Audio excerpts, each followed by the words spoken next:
I did do OB ultrasound, and I worked at maternal fetal medicine for a while. So I worked pretty close with just like the birth world in the medical field. And just from my experience with that, I started to question a lot of things. And just from my personal experience, I really felt like birth had become extremely medicalized. And I just felt like we were really taking power away from women.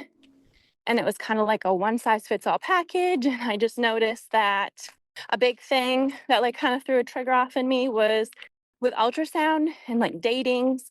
We would give people, due dates, which I'm not a big fan of due dates because baby's going to come when baby wants to come. And I would see a lot of inductions because, oh, well, you're over 40 weeks now. And then it would end up in like failure to progress, or the baby was in distress. And I would hear these stories all the time. And then I looked at like the fact that we have such high cesarean rates.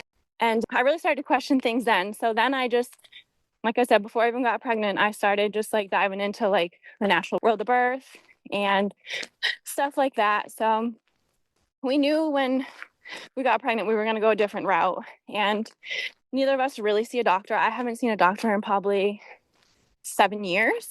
And I didn't feel like pregnancy is a medical issue. I think obviously the medical system is really great at a lot of things, and thank God it's there. But I really just have believed that God designed us to birth, and I trusted that my body knew what needed to be done. And yeah, there's cases where, like I said, thank God for the medical field. But I think in most cases, if we just let birth be and just happen and pregnancy, that things can go good. So in the beginning, I went back and forth. I debated about a midwife, and I had reached out to you. I had been listening to your podcast, and I had interviewed a few midwives. I had a hard time even finding one that would come to Greenville for a birth. And then I did find one, but we just, after I interviewed, I was like, I just don't think we're on the same page. I really just kind of wanted to be left alone through birth. I didn't want all kinds of testing done. I didn't want to be monitored. So I just don't think we're really on the same page. So I just kind of let that go.